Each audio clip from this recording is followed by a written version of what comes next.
봄밤의 고요함에는 묘하게 안심이 되는 무언가가 있습니다. 미국의 작은 마을에 가족들이 잠자리에 들면 찾아오는 그런 고요함. 현관 불빛이 하나둘 꺼지고 귀뚜라미 울음소리와 가끔씩 졸린 골목길을 지나는 차 소리만 남는 그 시간.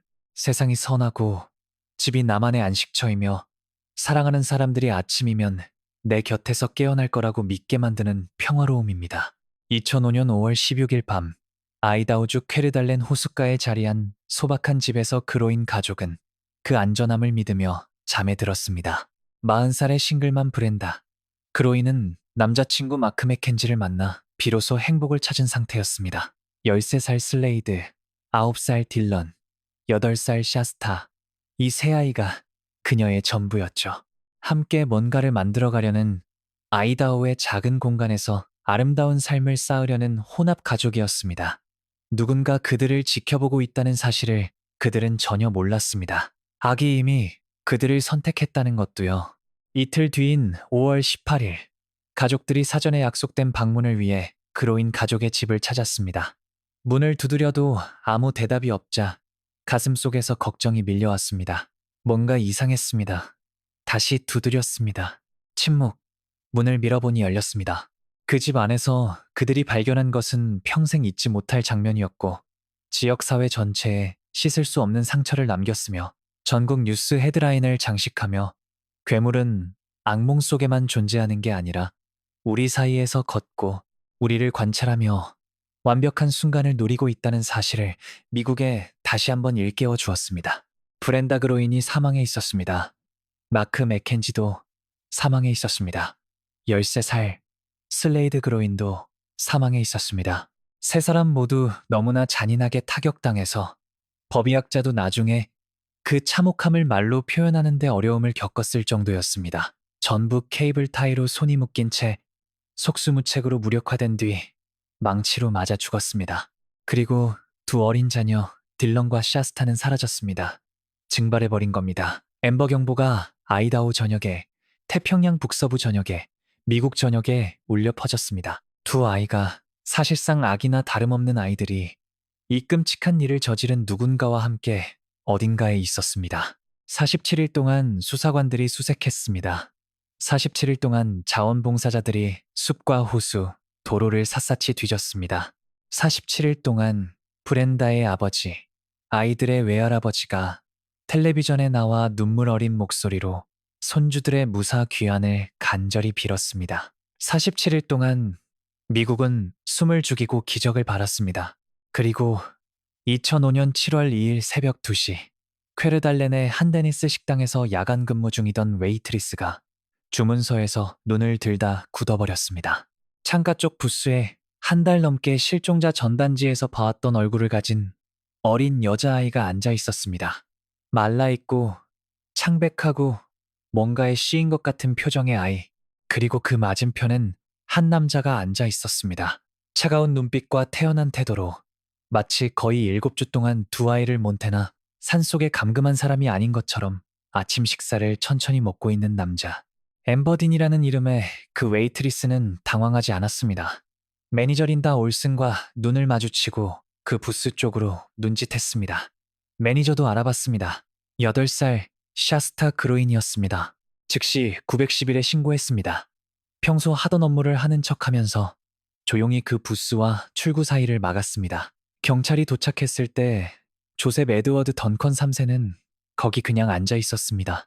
마치 기다리고 있었던 것처럼, 마치 자신의 일부가 잡히기를 원했던 것처럼 샤스타는 살아 있었습니다. 감당할 수 없을 만큼 큰 트라우마를 입었지만 살아 있었습니다. 하지만 딜런은 영원히 집으로 돌아오지 못했습니다.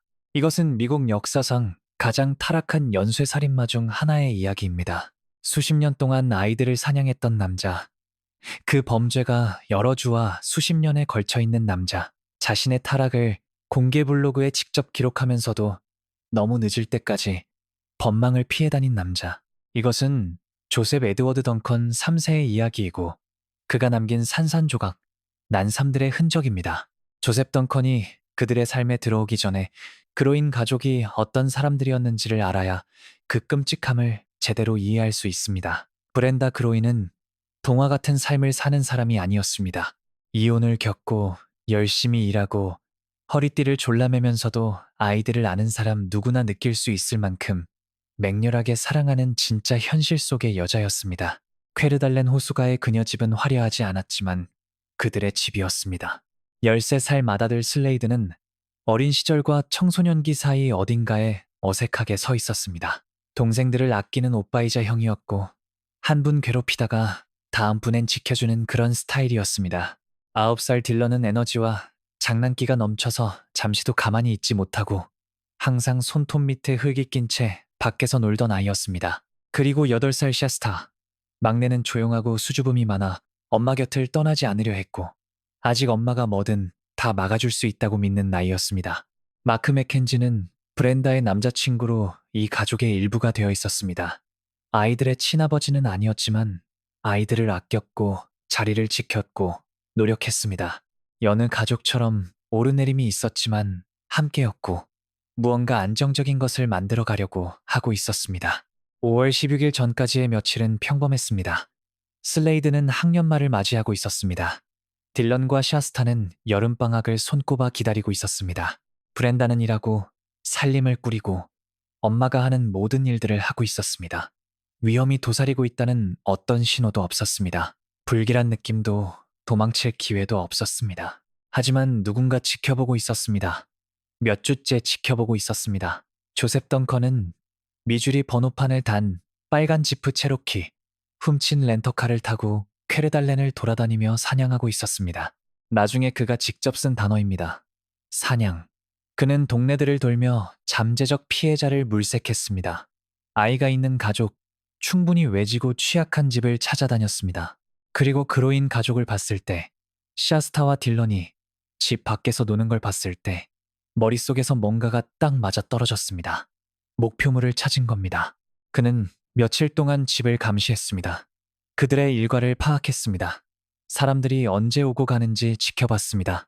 자신이 할 일의 모든 세부 사항을 계획했습니다. 그리고 5월 15일 밤 늦게 혹은 5월 16일 이른 새벽 그는 행동에 나섰습니다.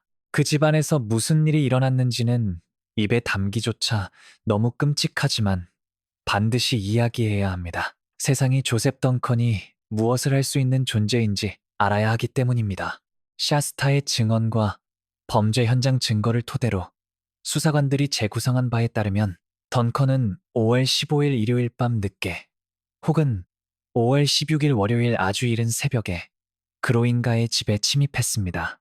산탄총으로 무장하고 검은 장갑을 끼고 이전에도 해본 사람처럼 포식자의 걸음걸이로 집안을 누볐습니다. 실제로 그런 적이 있었으니까요. 경찰의 한 샤스타의 진술에 따르면 엄마가 침실에서 자고 있던 샤스타를 깨웠습니다. 브렌다가 샤스타를 거실로 불렀고 그곳에 그가 있었습니다. 조셉 던컨, 총을 들고 검은 장갑을 낀 채 냉정하고 무표정한 얼굴로 서 있었습니다. 그는 이미 집안의 나머지 사람들을 제압한 상태였습니다. 케이블 타이도 가져왔습니다. 아무리 발버둥 쳐도 끊을 수 없는 종류의 것으로요. 브렌다의 손을 나일론 케이블 타이로 묶었습니다. 마크의 손을 묶었습니다. 슬레이드의 손을 묶었습니다. 그들을 속수무책으로 공포에 떨게 만들고 반항할 수 없게 만들었습니다. 그는 샤스타와 딜런을 밖으로 데리고 나갔습니다. 이 부분이 수사관들을 여전히 괴롭히는 대목입니다. 던컨이 얼마나 치밀하게 계획했는지를 보여주는 부분이기도 합니다. 어린아이들에게 앞으로 일어날 일을 보여주고 싶지 않았던 것은 아이들을 배려해서가 아니었습니다.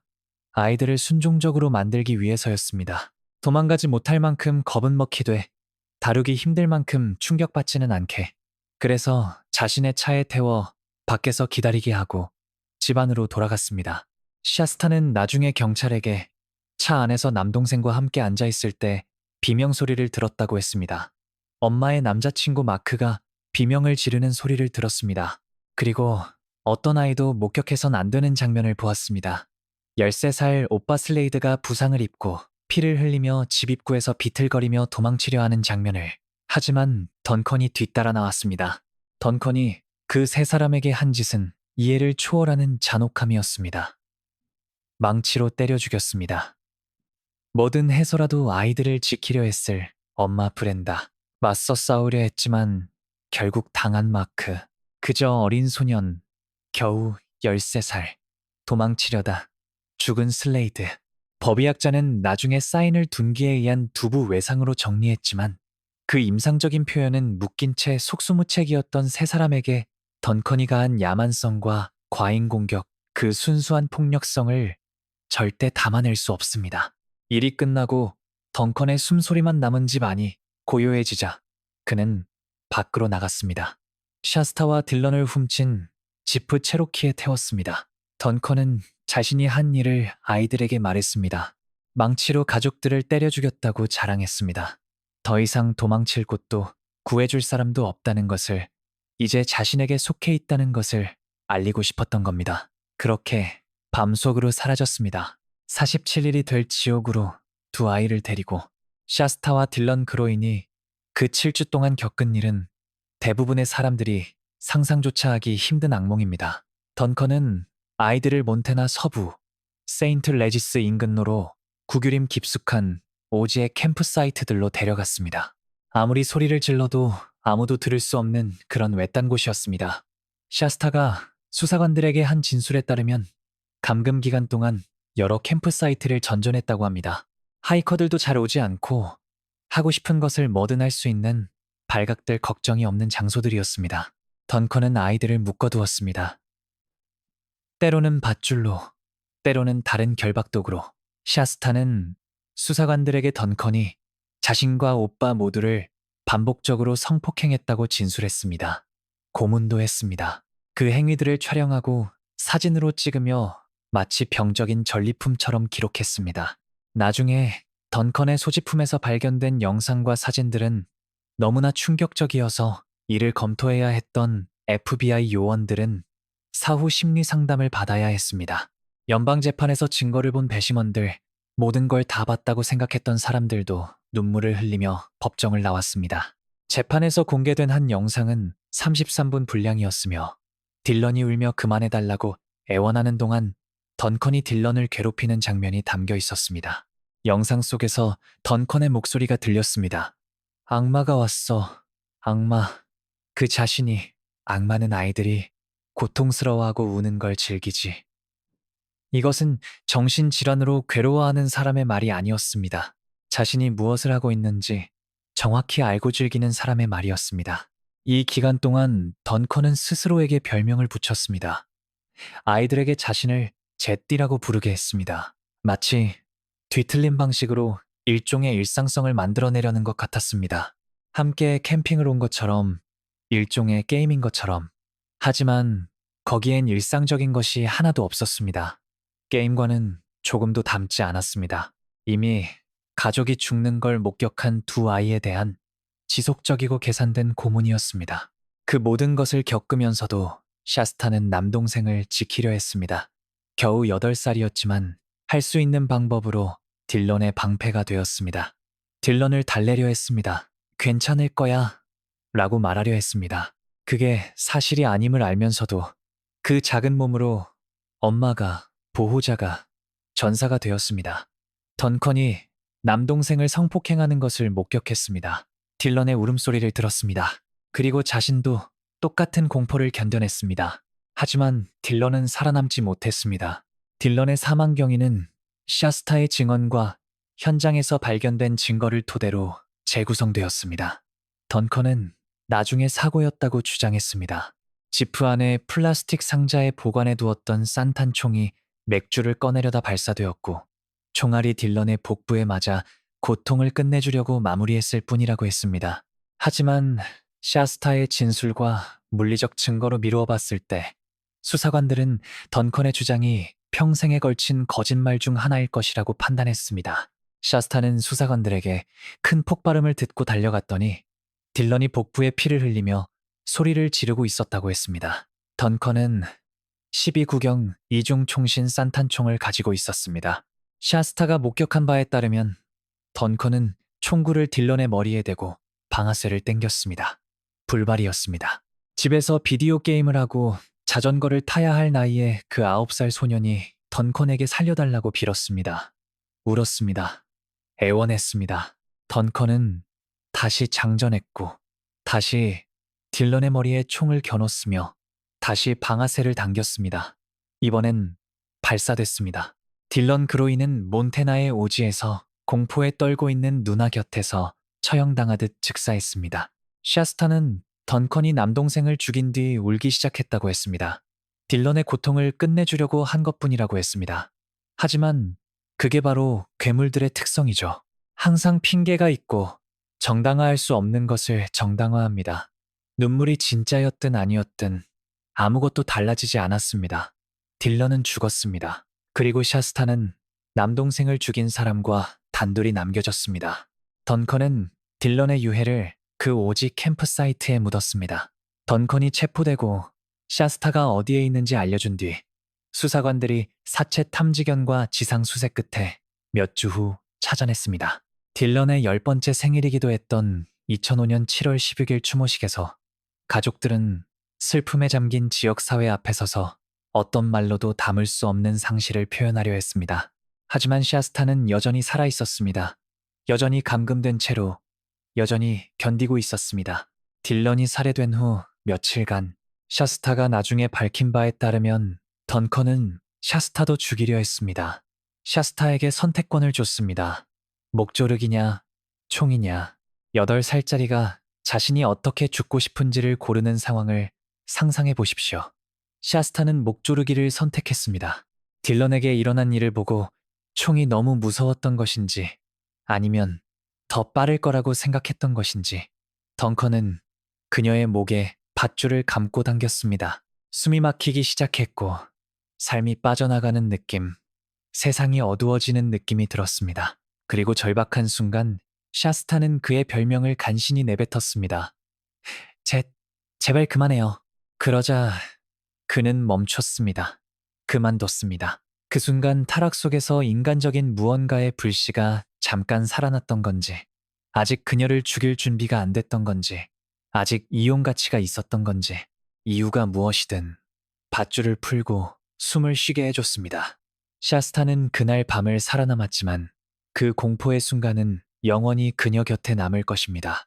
그 직후 던컨은 샤스타에게 자기 어머니를 만나고 싶냐고 물었습니다. 샤스타는 그렇다고 했습니다. 아마도 그것이 그 숲에서 나올 수 있는 유일한 방법이라면 무슨 말이든 했을 것입니다. 탈출의 기회가 될 수 있다면, 도와줄지도 모르는 다른 사람들 곁에 있을 수 있다면요. 그래서 던컨은 캠프를 정리하고 샤스타를 지프 체로키에 태워 문명세계로 돌아오기 시작했습니다.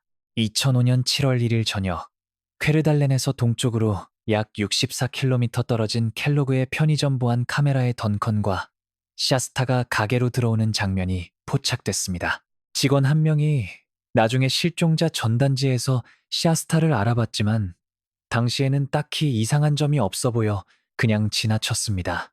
직원이 그 소녀가 샤스타일지도 모른다는 것을 깨닫고 영상을 다시 확인했을 때는 던컨과 샤스타가 이미 떠난 뒤였습니다. 던컨은 끝내 어머니 집에 도착하지 못했습니다. 대신 2005년 7월 2일 새벽 2시경 그는 퀘르달렌의 애플웨이 애비뉴에 있는 데니스 식당으로 들어갔습니다. 그리고 그곳에서 그의 공포 정치는 마침내 막을 내렸습니다. 퀘르달렌의 애플웨이 애비뉴 데니스 식당은 특별히 알려진 곳이 아니었습니다. 트럭 기사들이 커피를 마시고 잠 못 드는 사람들이 이른 시간에 아침 식사를 하는 흔한 24시간 식당이었습니다. 하지만 2005년 7월 2일 새벽, 그곳은 기적의 현장이 됩니다. 새벽 2시를 갓 넘겨 던컨이 샤스타를 데리고 들어왔을 때 그들은 늦은 밤 식사를 하러 온 아버지와 딸처럼 보였습니다. 던컨은 침착하게, 거의 쾌활하게 보일 정도였습니다. 샤스타는 조용했고 움츠러들어 있었지만 그녀의 이야기를 모르는 누가 보기엔 딱히 위기에 처한 것처럼 보이지 않았습니다. 두 사람은 창가 쪽 부스에 앉았고 던컨이 음식을 주문했습니다. 그런데 당직 웨이트리스 엠버딘이 그 어린 여자아이를 다시 한번 쳐다봤습니다. 그 얼굴이 어딘가 낯익었습니다. 몇 주 동안 이 지역 어디서나 실종자 전단지가 붙어 있었습니다. 전봇대 가게 창문에 매일 밤 뉴스에서 이 남자 맞은편에 앉은 이 아이를 바라보던 엠버에게 불현듯 인식이 밀려왔습니다. 화물 열차처럼 저 애 샤스타 그로인이다. 당황하지 않았습니다. 헉소리도 내지 않았고 부스로 달려가지도 않았으며 남자를 놀라게 할 만한 행동을 하지 않았습니다. 대신 매니저 린다 올슨과 눈을 마주치고 그 부스 쪽으로 눈짓을 했습니다. 매니저도 봤습니다. 샤스타 그로인이었습니다. 저 아이가 샤스타라면 맞은편에 앉은 남자는 아이다호 역사상 가장 끔찍한 범죄 중 하나를 저지른 사람일 가능성이 높았습니다. 린다가 910일에 신고하는 동안 엠버는 던컨과 샤스타에게 말을 걸었습니다. 샤스타에게 밀크쉐이크를 만들어주겠다고 한 뒤 일부러 시간을 끌며 경찰이 도착할 시간을 벌었습니다. 다른 직원들은 출구 근처에 자리를 잡았습니다. 뉴스를 봐왔던 식당 안 다른 손님들도 무슨 일이 벌어지고 있는지 눈치채기 시작했습니다. 모두가 숨을 죽이고 기다렸습니다. 경찰관들이 도착했을 때 총을 뽑아들었지만 침착한 태도로 식당에 들어섰습니다. 인질 상황을 만들고 싶지 않았습니다. 샤스타가 다칠 이유를 던컨에게 주고 싶지 않았습니다. 붓으로 다가가 던컨에게 일어서서 손을 보이라고 했습니다. 그러자 수십 년 동안 법망을 피해 다니며 최소 7명, 그중 3명이 어린아이를 살해한 조셉 에드워드 던컨 3세가 모두를 놀라게 하는 행동을 했습니다. 순순히 따랐습니다. 싸우지 않았습니다. 저항하지 않았습니다. 샤스타를 위협하거나 방패로 삼으려 하지도 않았습니다. 그냥 일어서서 손을 내밀었고 경찰관들이 수갑을 채우게 했습니다. 아무 저항 없이 엠버가 샤스타에게 오빠는 어디에 있냐고 물었을 때 어린 소녀의 대답이 모든 이의 가슴을 무너뜨렸습니다. 오빠는 천국에 있어요. 샤스타는 웨이트리스와 경찰관들에게 자신을 밝혔습니다. 이름을 또렷하게 말했습니다. 저는 샤스타 그로인이에요. 쿠트나이 메디컬 센터로 이송되어 의료적 치료와 평가를 받았습니다. 영양 결핍 상태였고 극심한 트라우마에 시달렸으며 장기간 성폭행을 당한 흔적이 있었지만 살아 있었습니다. 몇 시간 뒤 47일 동안 지옥 같은 모름의 나날을 보내며 수색하고 희망과 절망 사이를 오가던 아버지 스티브 그로인이 딸과 재회했습니다. 두 사람이 서로를 꼭 껴안으며 우는 장면은 전 세계 뉴스 헤드라인을 장식했습니다. 신속한 판단과 영웅적 행동에 대한 감사로 린다 올슨과 엠버디는 각각 지역 기업과 주민들이 모은 보상금사 315달러씩을 받았습니다. 하지만 어떤 돈도 그들이 한 일의 의미를 다 담아낼 수 없었습니다. 한 어린 소녀의 목숨을 구했고 살인마를 법의 심판 앞에 세웠으며 지역사회에 어느 정도의 마무리를 가져다 주었습니다. 비록 딜런에 관한 소식이 곧 다시 모든 이의 가슴을 산산조각 낼 것이었지만 하지만 여전히 모두가 묻고 있는 질문이 하나 있었습니다. 딜런은 어디 있는가? 체포 후 던컨을 조사하고 지프 체로키를 수색해서 그가 한 짓의 증거들, 캠핑 장비, 밧줄, 산탄총, 케이블 타이, 노련한 형사들마저 속을 뒤집게 만든 사진과 영상이 담긴 디지털 저장 장치들을 발견했을 때 경찰은 딜런에 대해 집중 추궁했습니다. 그 소녀는 어디 있나?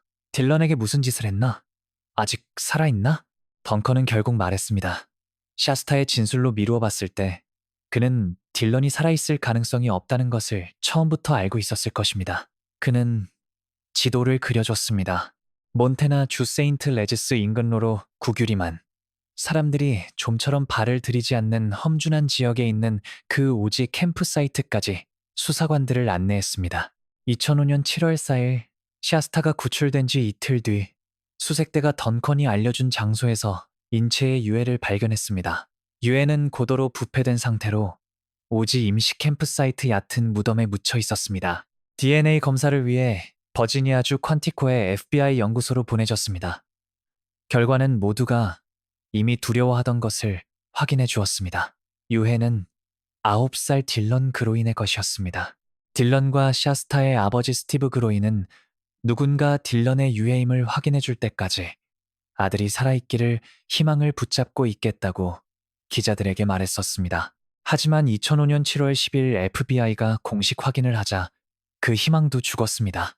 딜런은 떠났습니다. 공포에 떨고 있는 누나만 남겨진 채 모든 것을 빼앗아간 괴물에 의해 그 황야에서 살해당한 것입니다. 조셉 덩컨은 납치와 살인 혐의로 기소됐습니다.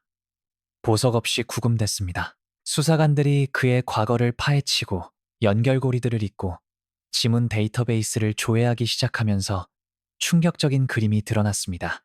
그로인 가족이 그의 첫 번째가 아니었습니다. 결코 첫 번째에 가깝지도 않았습니다. 조셉 에드워드 던컨 3세는 1963년 2월 25일 노스캐롤라이나 주 포트 브래그에서 태어났습니다. 다만 일부 자료는 워싱턴주 테코마 출생으로 기재하고 있습니다. 조셉 에드워드 던컨 주니어와 릴리언 매 던컨 사이에서 태어난 5자녀 중 하나였습니다. 아버지가 미 육군에 복무했기 때문에 가족은 끊임없이 이사를 다녔고 어디에도 뿌리를 내리지 못했습니다. 결국 가족은 워싱턴 주 테코마에 정착했습니다. 이후 인터뷰와 법원 문서, 그리고 블로그에서 던컨은 어린 시절 성적 학대를 당했고 신체적 학대도 있었으며 그 트라우마가 자신을 이 괴물로 만들었다고 주장했습니다. 자신을 근본적으로 무언가 망가뜨린 끔찍한 어린 시절을 그려냈습니다. 하지만 나중에 그의 남동생이 언론 인터뷰에서 이 주장들을 반박했습니다. 어머니가 엄격하고 집안이 완벽하지 않았던 건 사실이지만 조셉이 묘사한 수준의 학대는 없었다고 했습니다. 부모가 덩컨이 어렸을 때 이혼했고 아버지가 재혼했습니다. 3명의 누나가 한꺼번에 집을 나갔는데 이것이 가정 불안정에 기여했을 수도 있습니다. 던컨이 진실을 말하는 것인지 자신의 범죄를 정당화하는 서사를 만드는 것인지는 여전히 불분명합니다. 하지만 분명한 것, 어떤 논란도 없이 기록된 사실은 청소년기가 됐을 때 이미 조셉 던컨에게 뭔가 매우 심각하게 잘못된 것이 있었다는 점입니다. 최초로 기록된 성범죄는 1978년 테코마에서 그가 겨우 15살 때 일어났습니다. 총기로 9살 남자아이를 성폭행했습니다. 한번 생각해 보십시오. 15살, 대부분의 10대들이 고등학교, 여드름, 첫사랑을 걱정하는 나이에 조셉 덩컨은 아이들을 대상으로 폭력적인 범죄를 저지르고 있었습니다. 혼란스럽거나 방황하는 게 아니었습니다. 포식자였습니다. 다음 해인 1979년 자동차 절도로 체포되었습니다. 소년원이나 실질적인 처벌 대신 테코마의 제시 디슬린 보이즈 렌치라는 문제, 청소년 재활 프로그램에 보내졌습니다.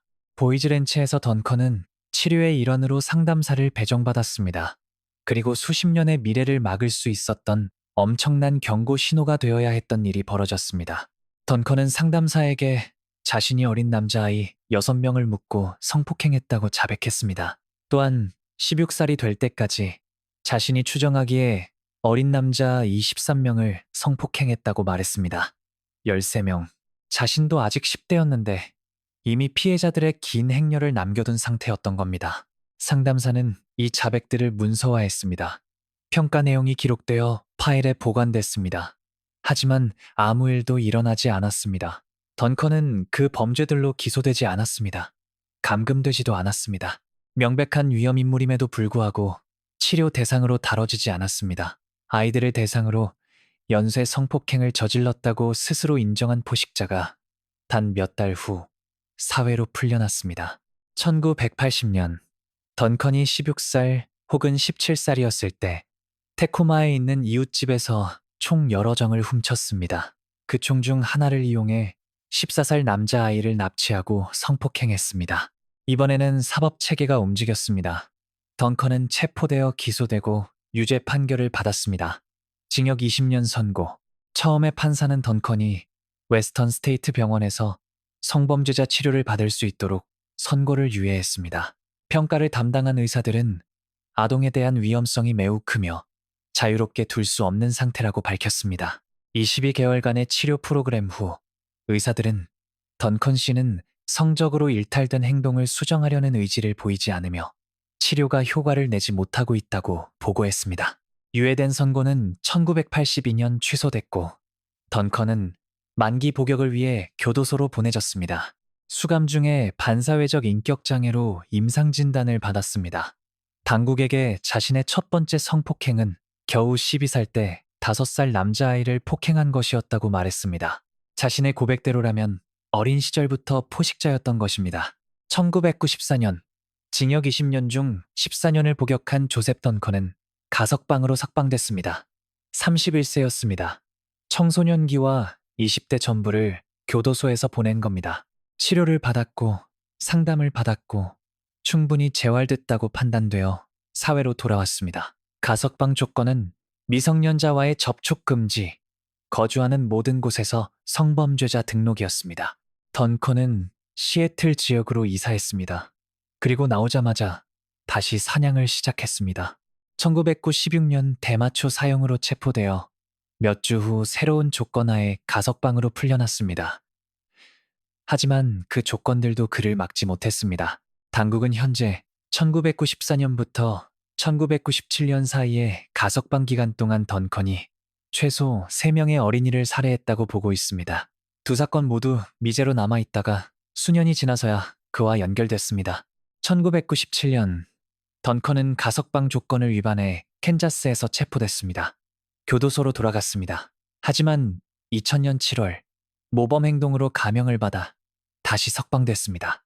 노스다코타 주파고로 이사하여 요구대로 성범죄자 등록을 하고 일반 사회에 녹아들려 했습니다. 이웃들은 그가 어떤 사람인지 전혀 몰랐습니다. 그냥 평범한 남자였습니다. 조용하고 자기 일만 챙기는 포식자가 그들 사이에 있다는 것을 아무도 몰랐습니다. 1996년 7월 6일 밤 조셉 덩컨이 가석방 중 시애틀 지역에 거주하던 때 두 어린 여자아이가 시애틀 오로라 에비뉴 노스의 크레스트 모텔에서 엄마, 형제 자매들과 묵고 있었습니다. 갈 곳 없는 형편에 처한 가족들이 월급날 사이를 버티려 머무는 그런 싸구려 낡은 모텔이었습니다. 16호 객실에는 9살 카르멘 쿠비아스와 11살 배다른 언니 세미조 화이트, 그리고 그들의 엄마와 다른 형제 자매들이 살고 있었습니다. 그날 밤 토요일 밤 11시 직전 카르멘과 세미조는 엄마에게 근처 타코타임 식당에 음식을 사러 걷겠다고, 혹은 일부 보도에 따르면 식당 손님들에게 구걸하러 간다고 했습니다. 짧은 거리였고 이 지역에서 이상할 것도 없는 일이었습니다. 두 자매가 함께 가는 것이었으니까요. 엄마는 알았어, 조심해, 빨리 돌아와 하고 보냈습니다. 아이들은 모텔방을 나섰습니다. 그들은 돌아오지 않았습니다. 엄마는 기다렸습니다. 이름을 불렀습니다. 식당까지 가는 길을 걸어봤지만 걱정이 점점 패닉으로 번져갔습니다. 경찰에 신고했습니다. 수사가 시작됐지만 목격자도 단서도 무슨 일이 일어났는지 담은 CCTV 영상도 없었습니다. 카르멘과 세미조는 번화한 도심 지역에서 그냥 사라져버린 것이었습니다. 몇 달 동안 엄마는 희망을 붙잡았습니다. 시애틀 곳곳에 실종자 전단지를 붙였습니다. 언론에 나와 이야기했습니다. 정보를 가진 사람이 있다면 제발 나서달라고 빌었습니다. 수사관들이 수천 건의 단서를 추적하고 수백 명을 면담했지만 아무것도 나오지 않았습니다. 몇 주가 몇 달이 되면서 희망은 서서히 사라졌습니다. 그리고 1998년 6월 10일, 아이들이 실종된 지 거의 1년 반이 지난 후 시애틀 외곽 모텔 워싱턴에 있는 폐건물 헛간에서 그들의 유골이 발견됐습니다. 유해의 상태로는 정확한 사인을 밝히기 어려웠지만 수사관들은 두 아이가 살해당했음을 알 수 있었습니다. 시신 상태와 현장 증거를 토대로 대부분의 수사관들은 두 아이가 타격에 의해 사망했다는 데 동의합니다. 사건은 미제로 남았습니다. 아무도 범인으로 지목되지 않았고 범죄와 누군가를 연결하는 물리적 증거도 없었고 아이들이 누군가와 함께 떠나는 것을 목격한 증인도 없었습니다. 카르멘과 세미조는 또 2명의 비극적인 통계가 되었습니다. 정의도, 해답도, 마무리도 없이 가족만 남겨진 또 다른 미해결 살인 사건들이요. 하지만 수년이 지난 2005년 7월, 그로 인 사건으로 체포된 뒤 FBI 요원들과의 면담에서 조셉 던컨이 자백했습니다. 카르멘과 세미조를 그 모텔에서 유인했다고 인정했습니다. 그들을 외딴 곳으로 데려가 끔찍한 짓을 저질렀고 때려 죽인 뒤 그 헛간에 마치 쓰레기처럼 유기했다고 했습니다. 거의 10년 동안 그는 빠져나가 있었습니다. 그리고 그것이 그를 더 대담하게 만들었습니다. 1997년 초 조셉 덩컨은 1980년 유죄 판결로 인한 가석방 기간 중이었고 명목상 시애틀 지역 감시하에 있었습니다.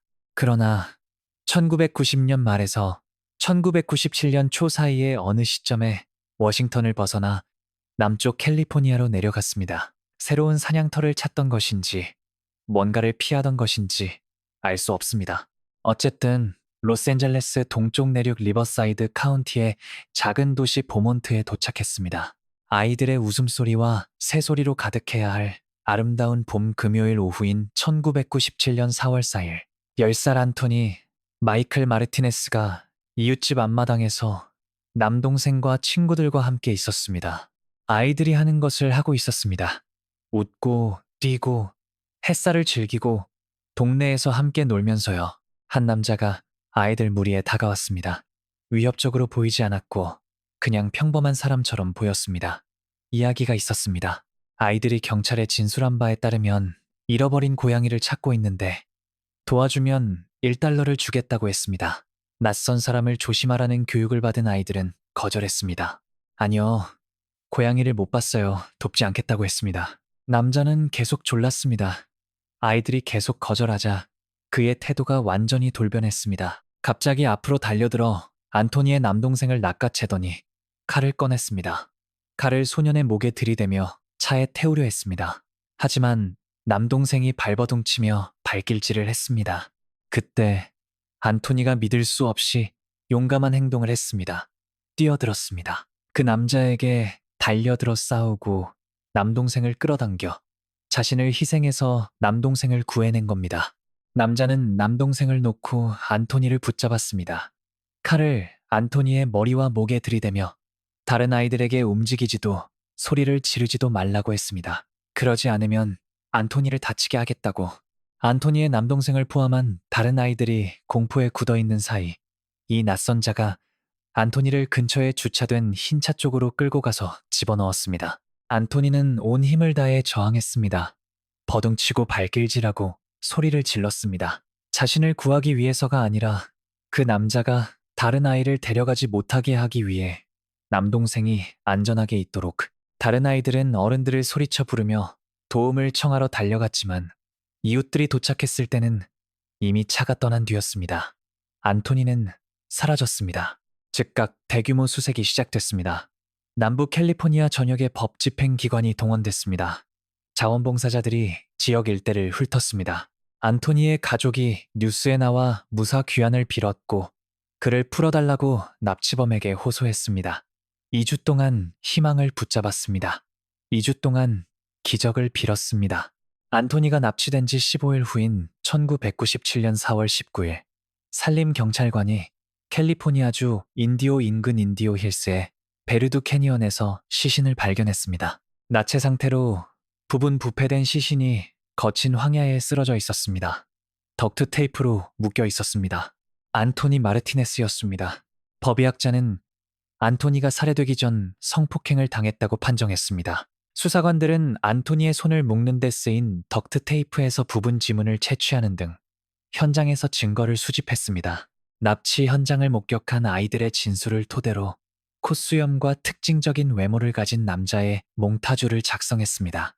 이 사건은 남부 캘리포니아에서 큰 뉴스가 됐습니다. 보몬트 지역 사회는 슬픔으로 하나가 되어 나무에 노란 리본을 묶고 촛불 집회를 열고 안토니를 잊지 않겠다고 다짐했습니다. 당국은 이후 8년 동안 0건이 넘는 단서를 추적했습니다. 1997년 4월이 끝나기 전에 이미 100명이 넘는 잠재적 용의자를 검토했습니다. 하지만 아무것도 맞지 않았습니다. 덕트 테이프의 부분 지문도 당시 데이터베이스의 누구와도 일치하지 않았습니다. 몽타주도 어떤 체포로도 이어지지 않았습니다. 안토니 마르티네스의 살인은 또 하나의 미해결 사건이 됐고 또 하나의 가족이 정의도 해답도 마무리도 없이 남겨졌습니다. 그의 남동생 안토니가 목숨을 바쳐 구한 그 소녀는 형이 자신을 살리려다 죽었다는 사실을 평생 안고 살아가야 했습니다. 하지만 그 지문은 증거물로 보관된 채 기다리고 있었습니다. 2005년 7월 아이다호에서 조셉 던컨이 체포된 후 놀라운 일이 벌어졌습니다.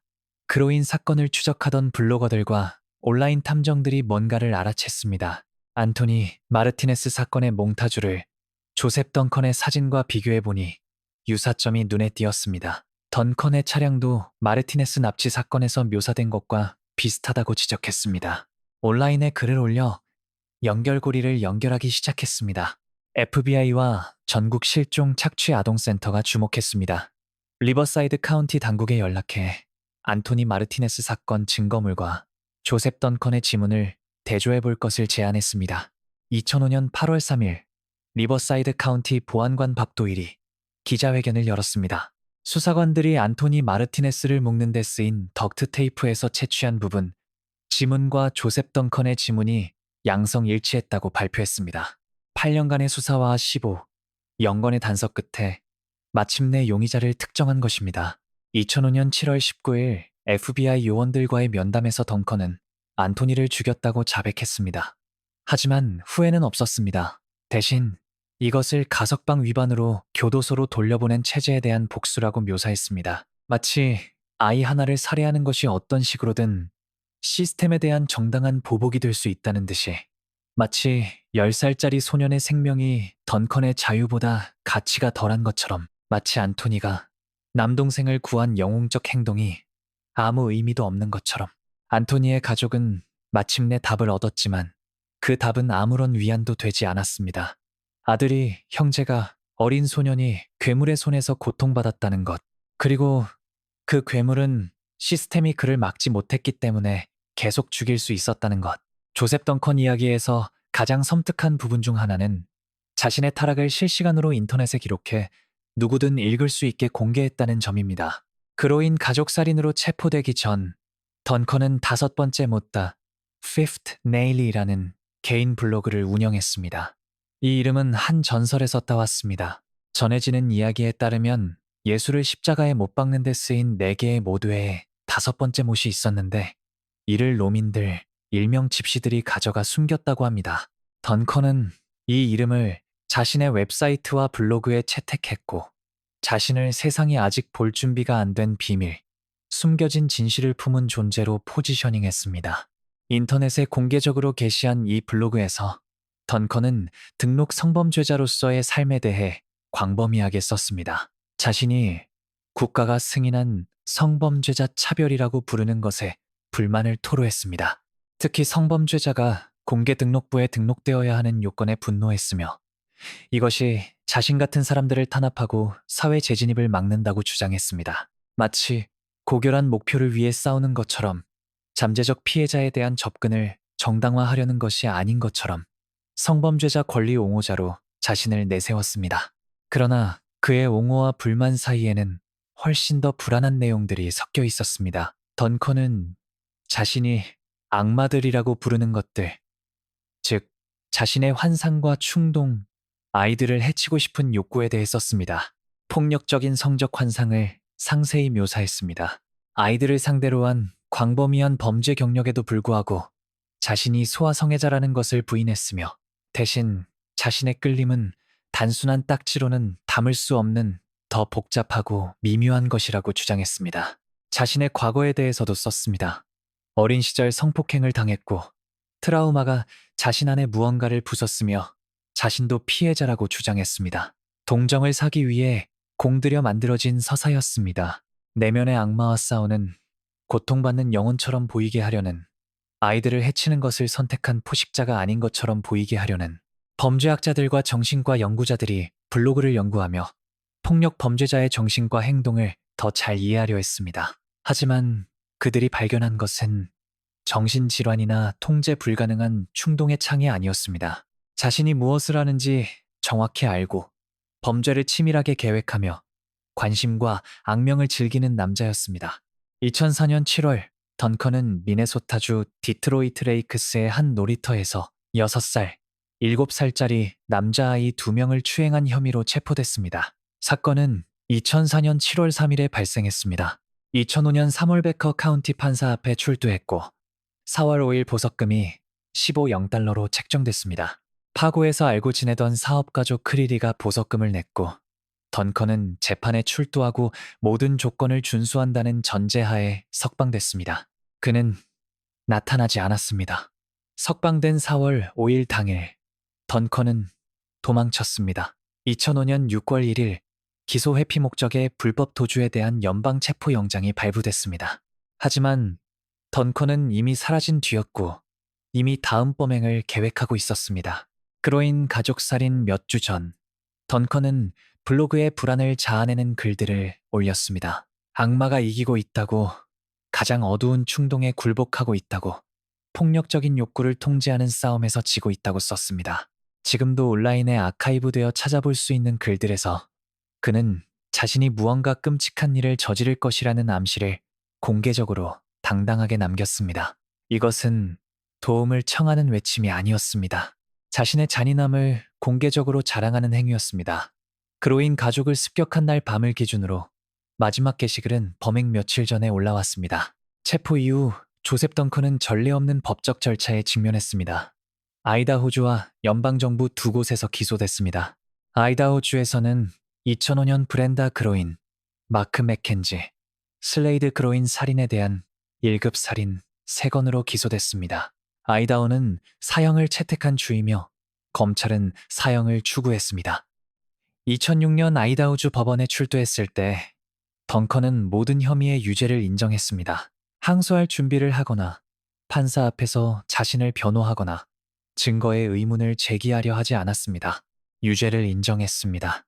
브렌다 그로인, 마크 맥켄지, 슬레이드 그로인을 살해했다고 재판부는 3건의 1급 살인 유죄에 각각 종신형을 선고했습니다. 연속 복역, 즉 가석방 없는 종신형 3개를 연달아 복역하는 것이었습니다. 사실상 가석방이 없는 상태이지만 연방 사건이 아직 남아 있었습니다. 연방 재판은 다른 차원의 것이었습니다. 연방 검사들은 딜런 그로인을 상대로 한 범죄들로 던컨을 기소했습니다.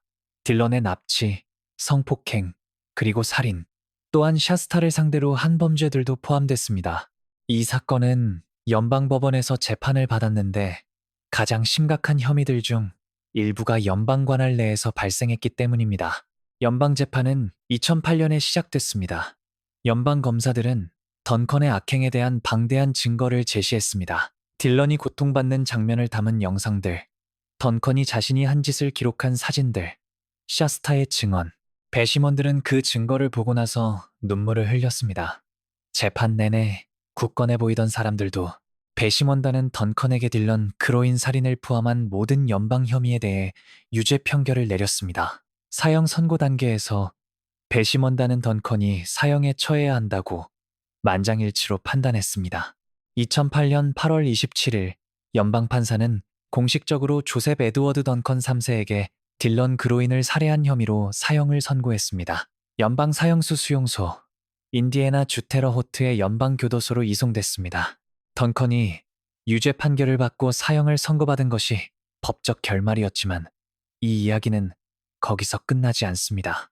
왜냐하면 그가 남긴 상처들은 판결문이 익히는 순간 치유되는 것이 아니기 때문입니다. 샤스타 그로인은 어린 시절 상상을 초월하는 공포를 견뎌냈습니다. 가족이 살해당하는 것을 목격했고 47일 동안 감금되어 반복적으로 성폭행당하고 고문받았으며 남동생이 처형되는 것을 눈앞에서 봤고 자신도 목이 졸려 거의 죽을 뻔했습니다. 그 모든 것을 겨우 8살에 겪었습니다. 구조 이후 샤스타는 아버지 스티브 그로인과 함께 살았습니다. 수년 동안 집중적인 심리치료와 지원을 받았습니다. 그녀의 회복 여정은 길고 험난했으며 여전히 진행 중입니다. 성인이 된 샤스타는 공개적으로 나서 자신의 이야기를 들려줬습니다. 인터뷰에도 응했고 언론의 관심에도 맞섰습니다. 그녀가 내린 선택 하나하나가 강인함의 증거입니다. 왜냐하면 그 정도의 트라우마를 겪은 후에 공개적으로 자신의 이야기를 한다는 것은 살아남았을 뿐 아니라 앞으로 나아가려는 의지를 보여주는 것이기 때문입니다. 딜런의 아버지 스티브 그로인은 최악의 부모가 겪을 수 있는 일을 경험했습니다. 아들을 잃었고 딸이 괴물에 의해 납치되고 학대당하는 것을 속수무책으로 지켜봤으며 47일 동안 두 아이에게 무슨 일이 일어나고 있는지 전혀 모른 채 살아야 했습니다. 샤스타를 되찾았을 때 그가 느꼈을 안도감, 딜런의 유해 확인 소식에 그가 느꼈을 상실감, 그것은 언어로 표현될 수 없습니다. 브렌다 그로인의 가족, 마크 맥켄지의 가족, 슬레이드의 친구들, 그들을 사랑했던 커뮤니티 모두가 그날 밤 이후 달라진 삶을 살고 있습니다. 공식적으로 마무리됐다 해도 누군가를 이런 식으로 잃은 뒤에 진정한 마무리란 없습니다. 조셉 던컨은 2021년 7월 27일 인디애나 주 테러호트의 연방교도소에서 교모세포종 진단 후 뇌암으로 사망했습니다. 연방 사형이 집행되기 전에 스스로 세상을 떠난 것입니다. 사형수 수용소에서 14년을 보낸 끝에 자신이 죽인 아이들의 어머니들 중 어느 누구보다도 더 오래 살다 갔습니다. 조셉 던컨의 이야기에서 가장 비통한 부분 중 하나는 이 모든 것이 막을 수 있었다는 점입니다. 여러 번, 여러 지점에서 15살 때 9살 아이를 총으로 성폭행했을 때 그는 이미 위험한 포식자였습니다. 보이즈랜치 상담사에게 13명의 아이를 성폭행했다고 자백했을 때 그 정보는 적절히 처리됐어야 했습니다. 의사들이 아동에 대한 위험성이 매우 크다고 문서화했을 때 그 평가는 무기한 수용의 근거가 됐어야 했습니다. 치료가 효과가 없다는 것이 확인됐을 때 다시는 석방돼선 안 됐습니다. 하지만 그 대신 그는 여러 차례 사회로 돌아왔습니다. 재활됐다고 충분히 치료받았다고 선언되며 돌아올 때마다 더 많은 아이들이 희생됐습니다. 1994년 석방됐을 때 살해된 것으로 추정되는 아이들이 있습니다. 2000년 석방됐을 때, 2005년 보석으로 풀려났을 때 매번 기회가 있었습니다. 매번 체계적인 실패가 있었습니다. 던컨의 사례는 성범죄자 평가, 관리, 수용 방식에 대한 광범위한 대화를 촉발시켰습니다. 그것은 쉬운 대화가 아닙니다. 거기엔 어려운 질문들이 포함됩니다. 언제 위험성이 너무 높아서 치료보다 영구 수용을 택해야 하는가? 우리는 어떻게 재활 기회를 부여하는 것과 공공안전을 보호하는 것 사이에 균형을 맞추는가? 그리고 어느 누군가의 권리가 이미 그들에게 해를 입혔거나 해를 입힐 가능성이 있는 사람의 권리보다 더 우선시되어야 하는가? 이 질문들에는 쉬운 답이 없습니다.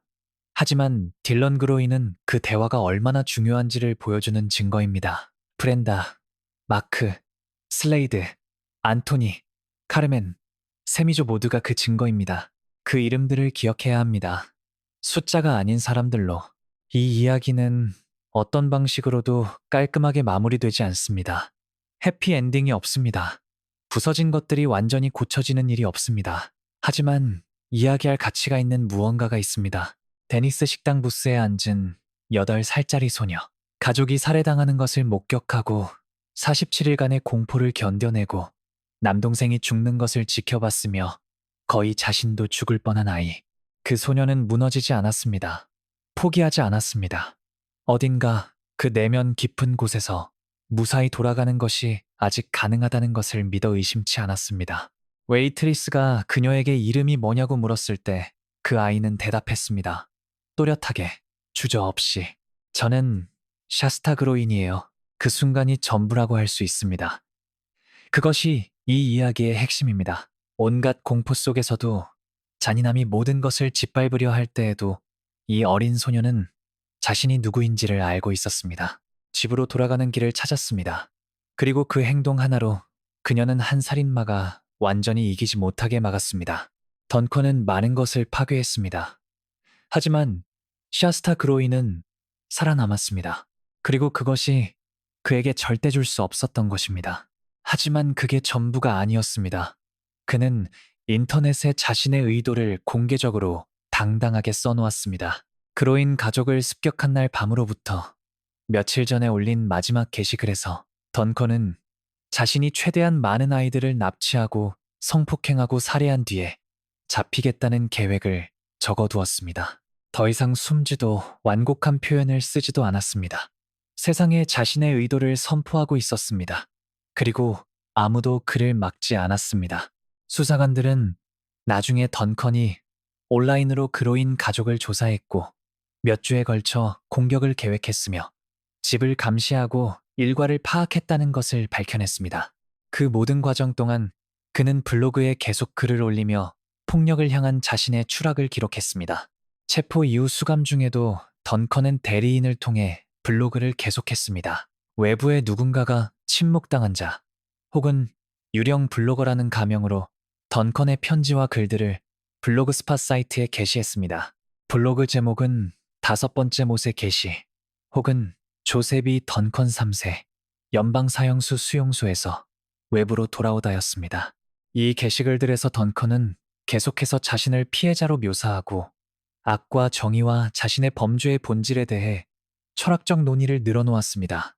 사형수 수용소에서의 생활을 썼고 자신이 선택에 의해 다른 수감자들과 거의 교류하지 않는다고 했으며 교도관들로부터 가끔 괴롭힘을 당하지만 수감자들로부터는 전혀 문제를 받지 않는다고 했습니다. 글을 손으로 써서 대리인에게 우편으로 보내면 그대로 게시되었습니다. 언론 보도에 따르면 법 집행 기관들이 던컨에 알려진 범죄와 미확인 범죄에 대한 유죄를 입증할 수 있는 정보를 얻기 위해 블로그 내용을 모니터링했습니다. 던컨의 필체를 아는 사람들이 게시물의 진위를 확인했습니다. 사형수 수용소에 있으면서 공개적인 플랫폼을 유지할 수 있다는 사실, 계속해서 이야기에 자신을 집어넣을 수 있다는 사실이 피해자 가족들을 분노하게 만들었습니다. 수많은 삶을 파괴한 사람이 여전히 서사를 통제하려 하고 자신을 괴물이 아닌 오해받은 사람으로 포지셔닝하려 하고 있었으니까요. 관심을 갈구하고 주목을 받으려 하고 이야기를 계속 이어가려 했습니다. 체포 이후 조셉 덩컨은 여러 관할권에서 여러 재판을 맞이했습니다. 법적 절차는 길고 복잡하고 감정적으로 소진되는 과정이었으며 특히 정의를 위해 자신의 트라우마를 다시 꺼내야 했던 샤스타 그로인에게는 더욱 그랬습니다. 던컨은 2005년 7월 6일 아이다호주 쿠트나이 카운티 법원에서 납치 1급 2건으로 첫 법원 출두를 했습니다. 7월 13일에는 아이다호 주법원에서 브렌다 그로인, 슬레이드 그로인, 마크 맥켄지 살인 1급 3건과 납치 1급 3건으로 공식 기소됐습니다. 쿠트나이 카운티 검사들은 처음에 샤스타와 딜런 납치에 대해서도 덩컨을 기소할 계획이었지만 이 혐의들은 연방법원 시스템에 넘겼습니다. 미국 연방법상 성적 착취와 학대를 목적으로 아이들을 주 경계선을 넘어 이송하는 행위는 연방범죄이므로 연방검사들이 연방법령에 따라 사형을 추구할 수 있었습니다. 재판은 처음에 2006년 1월 17일로 예정됐지만 여러 차례 연기됐습니다. 변호인들이 더 많은 준비 시간을 요청했고 판사는 기간을 연장했습니다. 먼저 2006년 4월 4일로 다시 10월 26일로 미루어졌습니다. 판사는 이 사건을 2번 재판하고 싶은 사람은 아무도 없다. 나도 마찬가지다. 라며 혐의의 복잡성과 심각성을 고려한 철저한 준비의 필요성을 설명했습니다. 그러던 2006년 10월 16일 주 재판 배심원 선정이 시작된 직후 예상치 못한 일이 벌어졌습니다. 던컨의 변호인들이 쿠트나이 카운티 검사들과 합의에 도달했습니다. 던컨이 모든 주 혐의, 즉 살인 1급 3건과 납치 1급 3건에 대해 유죄를 인정한 것입니다. 즉시 납치 혐의에 대해 가석방 없는 종신형 3개를 연속 복역하는 선고가 내려졌습니다. 하지만 살인 3건에 대한 선고는 연방재판 결과가 나올 때까지 보류됐습니다. 판사는 연방 혐의에서 사형을 선고받지 않는다면 사형 선고 심리를 위해 쿠트나이 카운티로 돌아오게 될 것이라고 밝혔습니다. 연방 사건은 차원이 달랐습니다. 2007년 1월 18일 퀘르달렌의 연방 대배심이 던컨을 10개 혐의로 기소했습니다. 사망에 이르는 납치, 미성년자 가중 성폭행, 사망에 이르는 아동 성적 착취, 불법 총기 소지 및 차량 절도와 관련된 기타 범죄가 포함됐습니다. 다음 날 아이다호주 보이시의 연방법원에서 기소 인부 절차가 진행됐고 재판 날짜는 처음에 2007년 3월로 이후 2008년 1월 22일로 연기됐습니다. 2007년 12월 3일 재판이 시작되기 전 덩컨은 연방 혐의 10건 전부에 대해 유죄를 인정했습니다. 합의의 일환으로 샤스타 그로인은 재판의 형량 심리 단계에서 증언하지 않아도 됐습니다. 이것은 중요했습니다. 당시 여전히 어린아이였던 샤스타가 법정에서 증언하며 던컨이 지켜보는 가운데 그 공포를 다시 떠올려야 하는 상황을 피할 수 있게 된 것입니다. 법원이 부과한 함구령으로 인해 합의의 다른 세부 사항은 공개되지 않았습니다. 던컨의 연방재판 형량 심리는 2008년 8월 13일 시작됐습니다. 이 심리의 목적은 조셉 던컨이 사형을 선고받을 것인지 종신형을 선고받을 것인지를 결정하는 것이었습니다. 배심원 선정 자체도 하나의 과정이었습니다. 이 끔찍한 증거를 듣고도 한 사람이 살아야 하는지 죽어야 하는지를 결정할 수 있는 12명을 찾아야 했습니다. 그리고 모두를 충격에 빠뜨린 일이 벌어졌습니다. 던컨이 변호인들을 해임하고 스스로 자신을 변호하겠다고 선택한 것입니다. 변호인들은 강하게 반대하며 그가 그럴 능력이 없다고 주장했습니다. 법원은 심리평가를 지시했고 평가자는 던컨이 변호인 없이 재판을 진행할 능력이 있다고 결론 내렸습니다. 그렇게 법률 교육은 전혀 없지만 시스템을 조작한 경험은 풍부한 남자 조셉 던컨이 사형 재판에서 스스로를 변호하게 됐습니다. 배심원단에게 제시된 증거는 끔찍함을 초월했습니다. 던컨이 딜런 그로인을 고문하는 장면의 영상들을 봐야 했습니다. 감금 상태의 샤스타 사진들, 넋이 빠지고 공포에 질린 얼굴도 봤습니다. 캠프사이트를 발견하고 딜런의 유해를 수습하고 구출 직후 샤스타를 면담한 수사관들의 증언도 들었습니다. 재판에서 공개된 한 영상은 33분 분량이었으며 딜런이 울며 그만해달라고 애원하는 동안 던컨이 딜런을 괴롭히는 장면이 담겨 있었습니다. 영상 속에서 던컨의 목소리가 들렸습니다. 악마가 왔어. 악마 그 자신이. 악마는 아이들이 고통스러워하고 우는 걸 즐기지. 배심원들은 이것을 봐야 했습니다. 법정 바로 저기에 앉아있는 괴물의 손에서 한 무고한 아이가 고통받는 것을 목격해야 했습니다. 배심원들은 눈물을 흘리며 법정을 나왔습니다. 일부는 신체적으로도 불편을 호소했습니다. 판사는 증거가 심리적으로 미치는 영향을 인식하고 배심원들이 목격한 것을 처리할 수 있도록 정신건강 서비스 접근을 허용했습니다. 여러 배심원은 나중에 이 사건이 자신을 계속 따라다니며 아직도 악몽을 꾼다고 말했습니다. 2008년 8월 27일 3시간의 심해 끝에 배심원단이 사형을 권고했습니다. 이 사건의 가중 요소들, 즉 범죄의 잔인성, 아이들에 대한 고문, 어떤 정상 참작 요소도 없다는 점 등이 극형을 정당화한다고 판단했습니다. 판사는 3건의 사형을 선고했습니다. 사망에 이르는 납치, 사망에 이르는 아동성적 착취, 사망에 이르는 폭력 범죄에서의 총기 사용에 대해 각각 모두 딜런 그로인 사례와 관련된 것이었습니다. 2008년 11월 3일에는 샤스타 납치 및 2아이 모두를 상대로 한 범죄에 대해 추가로 연속 종신형 3개를 더 선고받았습니다. 그러나 재판은 아직 끝이 아니었습니다. 캘리포니아가 남아 있었습니다. 2007년 1월 18일 던컨이 아이다호에서 연방기소를 받은 바로 그날 리버사이드 카운티 당국이 안토니 마르티네스 살인 혐의로 던컨을 기소한다고 발표했습니다. 캘리포니아도 사형이 있으며 검사들은 범죄가 발생한 주에서 안토니의 죽음에 대한 정의가 내려지기를 원했습니다. 연방 당국이 먼저 재판을 마치고 싶어 하는 등 신병 인도를 둘러싼 법적 공방이 있었습니다. 결국 2009년 1월 24일 연방 법원에서 사형을 선고받은 지 5달 후 던컨은 리버사이드 카운티 혐의를 받기 위해 캘리포니아로 이송됐습니다.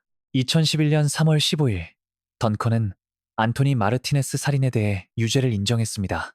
2011년 4월 5일 가석방 없는 종신형 2개가 추가로 선고됐습니다. 합의의 일환으로 선고에 항소권이 포함되지 않았습니다. 판사는 던컨에게 안토니 장례비용조로 안토니 가족에게 7,000달러를 지급하도록 명령했습니다. 리버사이드 카운티 지방검사 폴 젤러바흐는 또 다른 사형 재판을 추구하는 대신 합의를 받아들인 이유를 설명했습니다. 14년간 정의를 기다려온 마르티네스 가족과 광범위하게 상의했다고 밝혔습니다. 젤러바흐는 캘리포니아의 사형 항소 절차가 길어 연방 시스템이 캘리포니아 주가 그를 처형할 것을 진지하게 고려하기 훨씬 전에 이미 그를 죽일 것이라고 말했습니다. 선고 후 마이클 도너 판사는 이렇게 말했습니다. 형사 사법 시스템에 31년간 종사하면서 조셉 던컨보다 더 사악한 사람을 만난 적이 없습니다. 안토니의 어머니는 기자들에게 던컨이 어떠한 후회도 보이지 않았으며 그가 어떤 형태로든 진정한 후회를 가졌다고 생각하는 것은 우스운 일이라고 말했습니다. 조셉 에드워드 던컨 3세는 3개의 서로 다른 법원에서 유죄 판결을 받았습니다. 사형 선고 3건과 종신형 11개를 받았습니다. 거의 10년에 걸친 총 7명의 살인을 자백했습니다. 1996년 워싱턴의 카르멘 쿠비아스와 세미조 화이트, 1997년 캘리포니아의 안토니 마르티네스, 그리고 2005년 아이다호의 브렌다 그로인, 마크 맥켄지, 슬레이드 그로인, 딜런 그로인. 그는 2번 다시 자유를 보지 못할 것이었습니다. 인디애나 주테러호트의 연방교도소로 이송되어 연방 사형수 수용소에서 처형을 기다리게 됐습니다. 이런 사건을 이야기할 때 살인마에 집중하고 그의 심리와 타임라인과 끔찍한 범행 세부 사항에 빠져들기 쉽습니다. 하지만 이 이야기의 중심에는 삶을 빼앗긴 진짜 사람들이 있고 산산조각 난 가족들이 있으며 트라우마를 입은 지역 사회들이 있다는 것을 반드시 기억해야 합니다. 브렌다 그로이는 사망 당시 40살이었습니다. 아이들을 맹렬하게 사랑했던 엄마였습니다. 열심히 일하고 어렵게 살림을 꾸렸지만 슬레이드와 딜런과 샤스타를 위해 할 수 있는 모든 것을 했습니다. 마크 맥켄지와 함께 행복을 찾았고 가족을 위한 안정적이고 사랑스러운 집을 만들려고 노력하고 있었습니다. 그녀는 아이들을 구하기 위해 뭐든 했을 엄마였지만 결박된 채 속수무책으로 자신의 집에 침입한 괴물을 막지 못하고 세상을 떠났습니다. 마크 맥켄지는 37살이었습니다. 아이들의 친아버지는 아니었지만 아이들을 아꼈고 자리를 지켰으며 그들의 삶에 긍정적인 존재가 되려 했습니다. 이 가족의 일부가 되어 있었습니다. 사랑하는 사람들을 구하지 못한 채 결박되어 속수무책으로 그들 곁에서 세상을 떠났습니다. 슬레이드 그로이는 겨우 13살이었습니다. 남자아이들이 어른이 되는 과정에 있는 나이, 미래와 꿈에 대해 생각하는 나이였습니다. 어린 동생들을 아끼는 오빠였습니다. 샤스타의 진술에 따르면 부상을 입고 공포에 떨면서도 도망치려 하고 도움을 구하려 하고 맞서 싸우려 했습니다. 영웅으로 죽었지만 영웅이 될 필요조차 없어야 했습니다. 딜런 그로이는 납치당했을 때 9살이었고 10살이 되기 전에 세상을 떠났습니다. 비디오 게임과 바깥놀이와 아이다운 삶을 좋아했습니다. 조셉 던컨이 그의 머리에 총을 쏘고 얕은 무덤에 묻기 전까지 몬테나 황야에서 몇 주간의 고문과 성폭행을 견뎌냈습니다. 추모식은 그의 10번째 생일이 됐어야 할 날인 2005년 7월 16일에 열렸습니다. 딜런의 유해가 아직 증거물로 보관 중이었기 때문에 가족들은 빈관을 묻어야 했습니다. 카르멘 쿠비아스는 9살, 세미조 화이트는 11살에 1996년 7월 6일 밤 시애틀의 그 모텔에서 사라졌습니다. 자매였고 그냥 음식을 사러 가는 길이었습니다. 그날 밤 집으로 돌아왔어야 했습니다. 대신 두 아이의 삶이 빼앗겼고 거의 2년이 지나서야 시신이 발견됐습니다. 가족들은 기다리고 희망하고 기도했지만 진실이 밝혀졌을 때 그것은 상상했던 것보다 더 끔찍했습니다. 안토니 마르티네스는 1997년 4월 4일 남동생을 구하기 위해 자신을 희생했을 때 10살이었습니다. 데려가지는 것이 자신임을 알면서도 조셉 덩컨에게 맞서 싸웠습니다. 남동생의 생명을 자신의 것보다 앞세웠습니다. 영웅으로 죽었지만 영웅이 될 필요조차 없어야 했습니다. 가족은 15일 동안 무사 귀환을 희망하다가 산림경찰관이 사막에서 시신을 발견했습니다. 그리고 샤스타 그로인이 있습니다. 생존자, 지옥 같은 칠주를 견디고 살아남은 어린 소녀, 가족이 살해당하는 것을 목격하고 고문당하고 성폭행당하고 남동생이 살해되는 것을 지켜봤으며 자신도 거의 죽을 뻔하고도 살아남을 힘을 찾았습니다. 구출 이후 샤스타는 길고 험난한 치유의 길을 걸었습니다. 자신에게 일어난 트라우마, 엄마와 오빠들의 죽음, 자신이 목격하고 경험한 것들을 처리해야 했습니다. 던컨이 유죄 판결을 받을 수 있도록 증언하고 법정으로 그의 얼굴을 다시 보면서 자신의 고통을 재현해야 했습니다. 구출 이후 몇 년 동안 샤스타는 힘겨운 시간을 보냈습니다. 10대 때 약물에 빠져들었습니다. 자신을 괴롭히는 기억에서 벗어나 고통을 마비시키기 위해 약에 의존했습니다. 우울증, 외상 후 스트레스 장애, 조울증과의 싸움을 공개적으로 이야기했습니다. 14살에 필로폰을 시작해 4년 동안 중독과 씨름했습니다. 17살이 됐을 때 판사가 그녀를 아이다호 동부의 세인트 앤서니 청소년 교정센터로 보냈습니다. 샤스타는 바로 그곳에서 진정한 치유의 길이 시작됐다고 말합니다. 1년 이상을 그곳에서 지내며 마침내 마약에서 벗어났습니다. 이후 아이다호 트레저 밸리 지역에 단계적 감소 프로그램으로 옮겨 금주와 자립에 힘썼습니다. 하지만 샤스타는 믿을 수 없는 강인함과 회복력을 보여줬습니다. 조셉 던컨이 자신을 정의하게 내버려 두지 않았습니다. 2016년 19살이 된 샤스타는 살해된 오빠들을 기리며 슬레이드와 딜런의 법이라는 청원을 시작했습니다.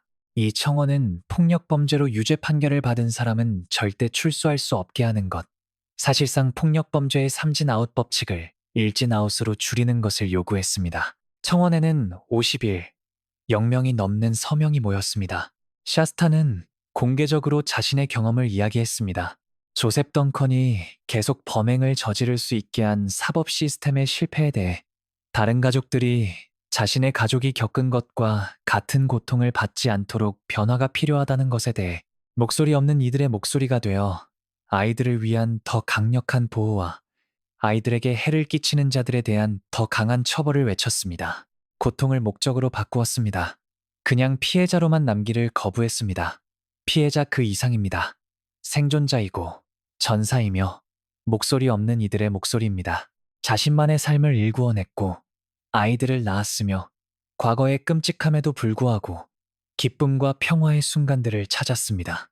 조셉 던컨에 대해 물으면 샤스타는 더 이상 그를 생각하지 않는다고 했습니다. 더 이상 자신의 삶에 대한 지배권을 그에게 주지 않는다고, 앞으로 나아가는 길을, 치유하는 법을, 살아가는 법을 찾았습니다. 그것이야말로 어쩌면 그 무엇보다 자신을 파괴하려 했던 괴물에 대한 궁극적인 승리일 것입니다. 조셉 던컨의 범죄는 사회가 아직 완전히 답하지 못한 불편한 질문들을 던집니다. 어떻게 이 남자가 여러 차례 체포되고 자백을 하고 성범죄자로 등록된 상태에서도 수십 년 동안 범행을 저지를 수 있었을까요? 왜 아이를 총으로 납치하고 성폭행한 혐의로 복역한 후 1994년에 가석방됐을까요? 왜 놀이터에서 두 아이를 추행한 혐의에 직면한 2005년에 보석이 허가됐을까요? 공개 웹사이트에 폭력적인 환상을 공공연히 블로그에 쓰고 있었는데 왜 아무도 조치를 취하지 않았을까요? 시스템이 실패했습니다. 가능한 모든 지점에서 반복해서 시스템은 조셉 던컨을 막는데 실패했습니다. 16살에 13명의 남자아이를 성폭행했다고 치료사에게 자백했습니다. 그 자백은 공식 기록에 문서화됐습니다. 정신건강 전문가들이 그는 자유롭게 방치하기에 너무 위험하다고 말했습니다. 그러나 아무 일도 일어나지 않았습니다. 그 범죄들로 기소되지 않았습니다. 몇 달 후 보이즈 렌치에서 나왔습니다. 그것이 첫 번째 실패였습니다. 1980년 총으로 14살 남자아이를 납치하고 성폭행한 혐의로 유죄 판결을 받고 징역 20년을 선고받았습니다. 치료 프로그램에서 22개월을 보낸 후 의사들은 그가 성적으로 일탈된 행동을 수정할 의지가 없으며 치료가 효과가 없다고 보고했습니다. 그럼에도 14년을 복역하고 1994년 가석방으로 풀려났습니다. 가석방 조건을 위반했고 1997년 다시 교도소에 보내졌습니다. 그리고 2000년에 다시 석방됐습니다. 그것이 두 번째, 세 번째 실패였습니다. 2004년 7월 미네소타주 디트로이트 레이크스의 놀이터에서 두 아이를 추행한 혐의로 체포됐습니다. 2005년 3월 판사 앞에 섰고 보석금이 0달러로 책정됐습니다. 성범죄 경력이 있는 등록 성범죄자임에도 그를 거의 알지도 못하는 사업가가 그 보석금을 냈습니다. 던컨은 그 법정을 자유인으로 걸어나왔고 사라졌습니다. 그것이 네 번째 실패였습니다. 그리고 그 실패가 그로 인 가족의 모든 것을 앗아갔습니다. 만약 그 판사가 보석을 거부했더라면, 그 사업가가 보석금을 내지 않았더라면, 재판을 기다리는 동안 던컨이 구금 상태로 있었더라면 그로 인 가족은 지금도 살아 있었을 것입니다. 브렌다는 지금쯤 61살일 것입니다. 슬레이드는 32이었을 것입니다. 딜런은 28이었을 것입니다. 살을 살고 생일과 졸업식과 결혼식을 축하하고 사랑하는 사람들과 함께 나이 들어갔을 것입니다. 만약 덩컨이 10대 때 자백한 범죄들로 기소됐더라면 카르멘과 세미조와 안토니는 아직 살아있을지도 모릅니다. 가석방이 더 일찍 취소되어 교도소에 계속 있었더라면, 2000년 석방 후 더 철저하게 감시했더라면, 누군가 블로그를 읽고 그의 위협을 충분히 심각하게 받아들여 당국에 알렸더라면 목숨을 구할 수 있었습니다. 하지만 그러지 않았습니다. 시스템이 망가져 있기 때문입니다.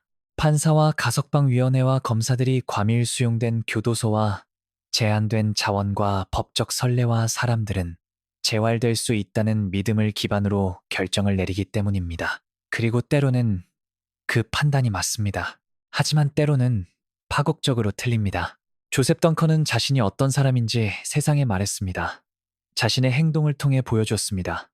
정신건강 전문가들이 그를 평가하고 위험하다고 말했습니다. 수십 년에 걸친 기록된 전력이 있었습니다.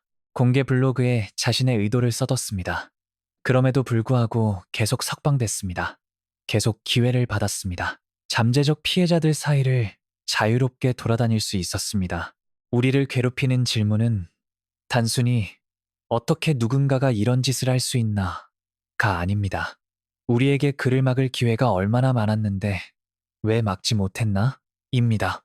유죄 판결 이후 조셉 던컨은 인디애나 주 테러호트의 연방 교도소로 이송되어 연방 사형수 수용소에서 처형을 기다렸습니다. 이 시설은 연방 사형 선고를 기다리는 남성 수감자들을 수용하는 곳입니다.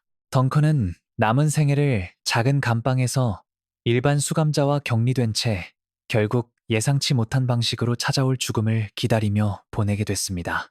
대리인을 통해 업데이트되던 블로그에서 던컨은 사형수 수용소에서의 생활을 기록했습니다. 다른 수감자들과 선택에 의해 거의 교류하지 않으며 누구와도 어울리지 않는다고 했습니다.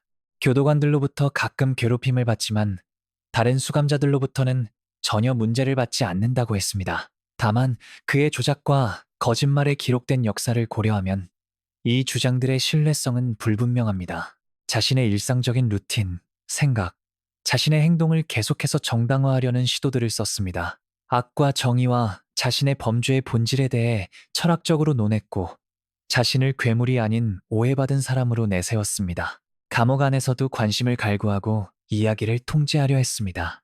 2019년 연방정부가 거의 20년의 중단 후 처형을 재개한다고 발표했을 때 던컨은 안도감을 느꼈다고 썼습니다. 교도소에서 자연사하는 것보다 치사주사로 처형되는 것이 더 낫고 깔끔한 방식이라고 했습니다.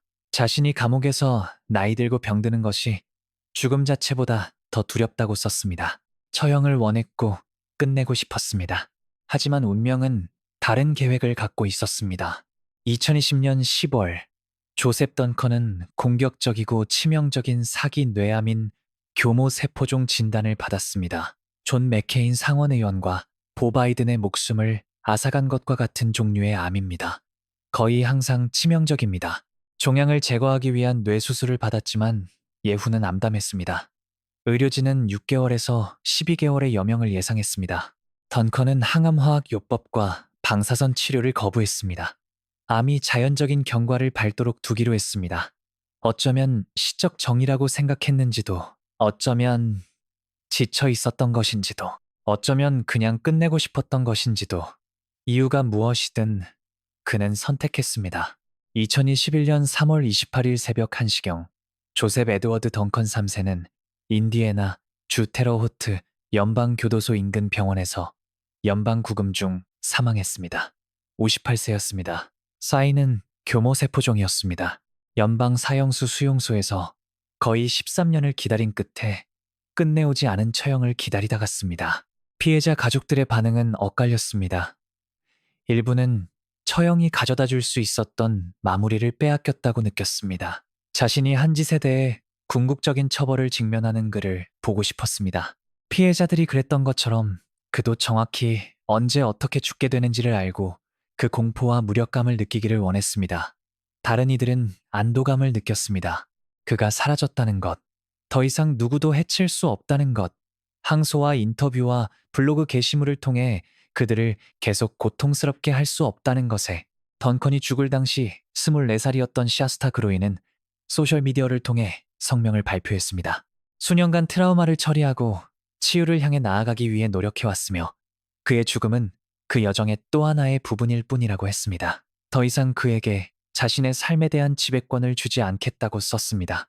일부는 그가 더 많이 고통받기를 원했다는 것을 이해하지만 자신은 그저 그가 사라졌다는 것이 기쁘다고 했습니다. 이제 그 챕터를 닫을 수 있었습니다. 샤스타의 아버지이자 딜런의 아버지인 스티브 그로이는 기자들에게 조셉 덩컨이라는 악은 더 이상 존재하지 않는다고 말했습니다. 덩컨의 죽음이 아들을 되돌려 놓지도 고통을 지워주지도 않지만 이 괴물이 다시는 다른 아이를 해칠 수 없다는 것을 의미한다고 했습니다. 안토니 마르티네스의 가족은 덩컨이 죽어 기쁘지만 24년간의 고통과 상실이 지워지지는 않는다는 성명을 발표했습니다. 안토니를 되돌려 놓을 수 있는 것은 아무것도 없었습니다. 아들이 살았어야 할 삶을 돌려줄 수 있는 것은 아무것도 없었습니다. 던컨의 시신은 화장됐습니다. 공개 추모식은 없었습니다. 동정의 물결도 없었습니다. 그의 삶을 기리는 부고, 기사도 없었습니다. 살았던 것처럼 죽었습니다. 혼자 경멸받으며 수십 년간 계속 범행을 저지르도록 내버려둔 악의 본질과 시스템의 실패에 대한 경고의 이야기로 그의 블로그가 침묵했습니다. 그의 글을 게시하던 대리인이 업데이트를 중단했습니다. 덩컨의 자기도취와 타락의 기념비, 5번째 모든 인터넷 아카이브 속으로 사라졌습니다. 기억되기를, 이해받기를, 자신의 본 모습이 아닌 다른 무언가로 보여지기를 그토록 간절히 원했던 남자의 디지털 묘비석이 되어 하지만 역사는 조셉 에드워드 던컨 3세에게 친절하지 않을 것입니다. 그는 환경의 산물이나 고통받는 영혼으로 기억되지 않을 것입니다. 아이들을 해치기로 선택하고 죽이기로 선택하고 무고한 사람들과 그 가족들에게 상상할 수 없는 고통을 가하기로 선택한 괴물로 기억될 것입니다. 그렇다면 조셉 에드워드 던컨은 진정으로 누구였을까요?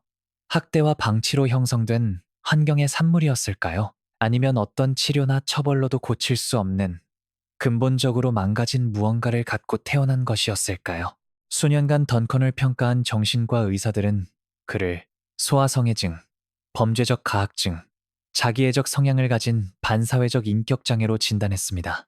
그가 법적으로는 정상이라는 데 동의했습니다. 즉, 옳고 그름을 구별할 줄 알고 자신의 행동이 범죄임을 알았다는 것입니다. 법적 의미에서 정신 이상은 아니었습니다. 현실을 구별하지 못하게 만드는 환각이나 망상을 경험한 것이 아니었습니다. 자신이 무엇을 하는지 정확히 알고 있었습니다. 범죄를 계획했습니다. 잡히지 않으려고 주의를 기울였습니다. 조직적이고 체계적이며 계산적이었습니다. 반사회적 인격 장애 진단은 던컨에게 공감 능력이 없고 후회가 없으며 다른 사람과 진정한 감정적 유대를 맺을 능력이 없다는 것을 의미합니다. 자기애적 성향은 자신이 특별하고 규칙이 자신에게는 적용되지 않으며 자신의 필요와 욕구가 다른 누구보다 중요하다고 믿었다는 것을 뜻합니다. 범죄적 가학증은 타인에게 고통과 괴로움을 가함으로써 쾌락을 얻었다는 것을 의미합니다. 던컨 자신은 생애 전반에 걸쳐 이에 대해 오락가락했습니다. 때로는 자신이 피해자라고, 어린 시절의 트라우마가 자신을 이렇게 만들었다고, 충동을 통제할 수 없었다고 주장했습니다. 내면의 악마들에 대해 끔찍한 일을 하라고 명령하는 머릿속 목소리들에 대해 그것들에 맞서 싸우려 했지만 너무 강했다고 긴 블로그 글을 쓰곤 했습니다. 다른 때에는 자신의 범죄를 즐기는 것처럼 보이고 자신이 야기한 공포에 자부심을 느끼고 자신의 사건이 가져다준 관심과 악명을 즐기는 것처럼 보였습니다. 그의 글에서 그는 종종 자신의 악마들에 대해 마치 폭력적인 충동이 자신을 사로잡는 별개의 존재인 양 언급했습니다. 그것들에 이름을 붙였습니다. 자신의 통제 밖의 힘이라고 묘사했습니다. 하지만 이것도 또 다른 정당화일 뿐 책임을 회피하는 또 다른 방법이었습니다. 던컨은 자신이 무엇을 하는지 정확히 알고 있었습니다. 범죄를 치밀하게 계획했습니다. 취약한 피해자를 선택했습니다. 잡히지 않으려는 조치를 취했습니다. 악마에 씌인 게 아니었습니다. 그 자신이 악마였습니다. 진실은 조셉 던컨을 그렇게 만든 것이 무엇인지 우리는 완전히 이해하지 못할 수도 있다는 것입니다. 위험 요인과 경고 신호, 시스템의 실패를 지적할 수 있습니다. 그의 심리와 역사를 분석할 수 있습니다. 그의 글을 읽고 행동을 연구할 수 있습니다. 하지만 결국 그는 선택을 했습니다. 아이들을 해치기로, 죽이기로, 무고한 사람들과 그 가족들에게 상상할 수 없는 고통을 가하기로. 그리고 그 선택들은 파장을 만들어 피해자 가족들, 지역 사회들, 그리고 이 이야기를 듣는 모든 사람들의 삶을 건드립니다. 어떤 사람들은 그냥 악합니다. 모든 사람이 구원될 수 있고 재활될 수 있고 두 번째 기회를 받을 자격이 있다고 믿고 싶은 세상에서 받아들이기 어려운 진실입니다. 하지만 조셉 던컨에게는 수십 번의 기회가 있었습니다. 정신건강 전문가들이 그가 자유롭게 두기에 너무 위험하다고 평가했습니다. 여러 번 유죄 판결을 받았습니다. 기소조차 되지 않은 범죄들을 자백했습니다. 복역하고 치료받고 석방됐습니다. 그리고 매번 다시 아이들을 사냥하러 돌아갔습니다. 어느 시점에서 우리는 어떤 사람들은 고칠 수 없다는 것을 인정해야 합니다. 어떤 사람들은 언제나 사회의 위험이 될 것입니다. 어떤 사람들은 다르게 선택할 기회가 거듭 주어졌음에도 악을 반복해서 선택합니다. 이 공포 속에서 어떤 의미를 찾을 수 있다면 그것은 미래의 비극을 예방하기 위해 우리가 배워야 할 교훈들에 있습니다. 조셉 던컨의 범죄들은 막을 수 있었습니다. 시스템이 제대로 작동했다면 그것들 하나하나를 모두 막을 수 있었습니다. 그는 10대 시절로 거슬러 올라가는 폭력의 문서화된 전력을 가진 알려진 범죄자였습니다. 겨우 16살에 13명을 폭행했다고 자백했습니다. 정신건강 전문가들이 그가 자유롭게 방치하기에 너무 위험하다고 말했습니다. 그럼에도 불구하고 몇 달 후 석방됐습니다. 그것이 첫 번째 실패였습니다. 1980년 아이를 총으로 납치하고 성폭행한 혐의로 유죄 판결을 받고 징역 20년을 선고받았습니다. 치료 프로그램의 의사들이 그가 행동을 바꿀 의지가 없으며 치료가 효과가 없다고 보고했습니다. 하지만 14년을 복역하고 가석방됐습니다. 그것이 두 번째 실패였습니다. 여러 번 가석방 조건을 위반했습니다. 다시 체포됐습니다. 다시 교도소로 보내졌습니다. 그리고 2000년에 또다시 석방됐습니다. 세 번째 실패였습니다. 2004년에 놀이터에서 두 아이를 추행한 혐의로 체포됐습니다. 이렇게 심각한 혐의임에도 판사는 보석금을 0달러라는 비교적 적은 금액으로 책정했습니다. 누군가 그 보석금을 냈습니다. 던컨은 그 법정을 걸어 나와 사라졌습니다. 네 번째 실패였습니다. 그리고 그 실패가 그로 인 가족의 모든 것을 빼앗아갔습니다.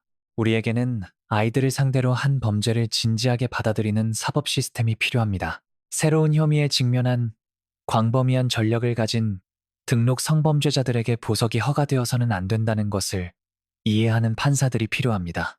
특히 아이들을 상대로 한 폭력적 성범죄자들의 재범률이 극도로 높다는 것을 인식해야 합니다. 던컨 같은 사람들에게는 재활이 불가능한 경우가 많습니다. 공공안전이 먼저여야 합니다. 등록 성범죄자들에 대한 더 나은 모니터링이 필요합니다. 던컨은 주에서 주로 이동했습니다. 요구대로 등록은 했지만 실제로 그가 무엇을 하는지, 어디로 가는지, 누구 주변에 있는지 아무도 모니터링하지 않았습니다. 아이다호로 여행하고 몇 주 동안 그로 인 가족을 감시하고 아무도 눈치채지 못한 채 공격을 계획할 수 있었습니다.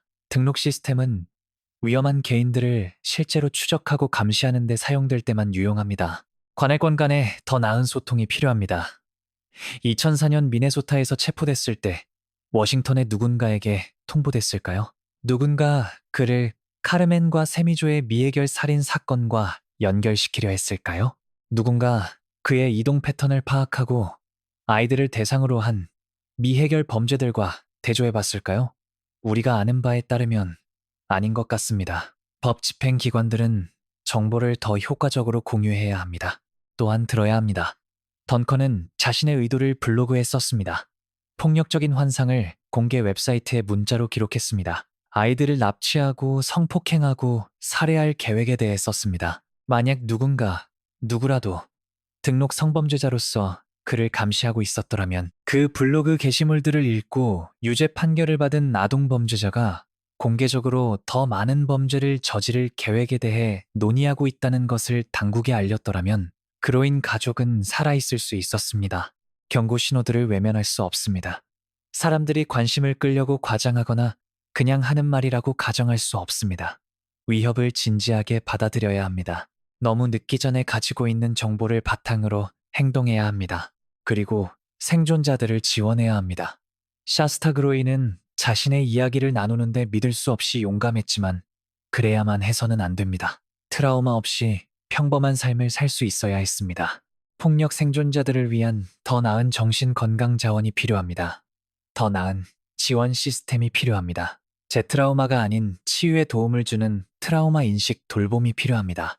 치유는 평생에 걸친 여정이며 생존자들은 즉각적인 이유뿐 아니라 몇 년, 몇십 년에 걸친 지속적인 지원이 필요하다는 것을 인식해야 합니다. 오래도록 떠나지 않는 이야기들이 있습니다. 들은 후에도 머릿속에 자리를 잡고 놓아주지 않는 사건들이 조셉 에드워드 덩컨과 그가 파괴한 삶들의 이야기가 그런 이야기입니다. 이것은 인간 최악의 모습에 관한 이야기입니다. 이해하기 어려운 악에 대해 존재해서는 안 될 고통에 대한 수십 년간 포식자에게 계속해서 기회를 준 시스템의 실패에 대한 이야기입니다. 폭력에 산산조각 난 가족들, 상상할 수 없는 범죄로 트라우마를 입은 지역 사회들, 수많은 삶을 건드리는 악의 파장에 대한 이야기입니다. 하지만 회복력에 대한 이야기이기도 합니다. 지옥을 견디고 반대편에서 싸우며 나온 샤스타라는 이름의 어린 소녀에 대한 이야기. 실종된 아이들을 찾고 슬픔에 잠긴 가족들을 지원하고 정의를 요구하기 위해 하나가 된 지역사회들에 대한 던컨을 법의 심판 앞에 세우기 위해 끊임없이 일하고 목격해서는 안 될 끔찍한 증거를 목격했던 법 집행관들에 대한 샤스타를 알아보고 목숨을 구한 웨이트리스 엠버딘과 매니저 린다, 올슨 같은 평범한 영웅들에 대한 이야기. 가족을 잃었음에도 공개적으로 슬픔을 표현하고 변화를 요구하고 다른 가족들이 같은 운명을 겪지 않도록 법률을 밀어붙일 힘을 찾은 가족들에 대한 이야기입니다. 고통을 목적으로 바꾸고 악이 자신을 정의하도록 내버려 두기를 거부하고 겪은 모든 것에도 불구하고 스스로의 삶을 일군 생존자에 대한 이야기입니다. 조셉 에드워드 던컨은 이제 없습니다. 2021년 시스템이 아닌 뇌를 갉아먹는 암의 패배에 사망했습니다. 더 이상 누구도 해칠 수 없습니다. 이야기에 계속 끼어들거나 서사를 통제할 수 없습니다. 그는 갔습니다. 하지만 그가 남긴 상처들은 여전히 남아 있습니다. 샤스타 그로이는 여전히 자신이 견뎌낸 것에 무게를 지고 살아갑니다. 카르멘, 세미조, 안토니의 가족들은 잃어버린 아이들을 여전히 슬퍼합니다. 그로인 가족은 결코 완전히 회복될 수 없는 방식으로 산산조각 났습니다. 스티브 그로이는 브렌다를, 아들 슬레이드를, 아들 딜런을 잃었습니다. 샤스타마저 잃을 뻔했습니다. 그런 상실은 치유되지 않습니다. 삶의 일부가 됩니다. 그것과 함께 사는 법을 배우지만 결코 사라지지 않습니다. 이 희생자들을 기억하는 것은 그들의 고통이 그들을 정의하기 때문이 아니라 그들의 삶이 중요했기 때문입니다. 그들은 꿈과 미래와 사랑해주는 사람들이 있는 진짜 사람들이었습니다. 자신들이 받은 것보다 더 나은 것을 받을 자격이 있었습니다. 잘하고 삶을 살고 삶이 가져다주는 기쁨과 고통과 아름다움을 모두 경험할 자격이 있었습니다. 브렌다 그로이는 아이들이 자라는 것을, 할머니가 되는 것을, 자신을 사랑하는 누군가와 함께 늙어가는 것을 볼 자격이 있었습니다. 마크 맥켄지는 브렌다와 함께 삶을 일구고 아이들의 삶에 긍정적인 영향을 미칠 자격이 있었습니다. 슬레이드는 고등학교를 마치고 어떤 사람이 될지 발견하고 사랑에 빠지고 꿈을 좇을 자격이 있었습니다. 딜런은 10살이 되고 10대가 되고 성장하는 것과 함께 오는 모든 지저분하고 복잡하고 아름다운 것들을 경험할 자격이 있었습니다. 카르멘과 세미조는 그날 밤 집으로 돌아와 자매로 함께 자라고 삶을 살아갈 자격이 있었습니다.